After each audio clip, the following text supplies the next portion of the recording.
Bwana, nimekuja hadharani leo kuwajuza kwamba ujenzi wangu wa nyumba yangu ni kama mnavyouona.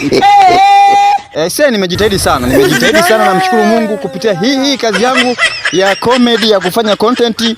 Nimeweza kunani nyumba hii imenigharimu pesa nyingi sana. Imenigharimu kiasi kama cha shilingi milioni 200 mpaka sasa hivi hapa ambao nimeiwekeza hapa. Ndio nimeshafikisha hapa kama mnapoiona hapa. Na kuja kujitamba hapa. Mpombe. Tumesikia kule makelele kweli. Eti mimi hapa ni nyumba yangu, doma nini. Wewe hii ni nyumba yako wewe? Bas. Nyinyi wasanii mnakuja kujiproud kwa nyumba za watu. Hebu sikia. Na shoot.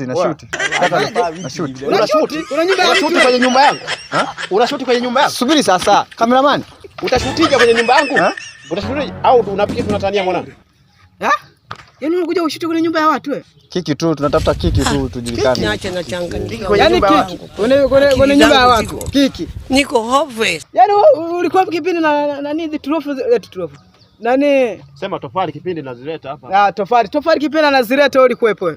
Hakuna. Semeni basi. Ashindwe. Kirahisi tu unakuja kujiproud kwenye nyumba. Hawa ndio wanakuja kuleta Goodbye.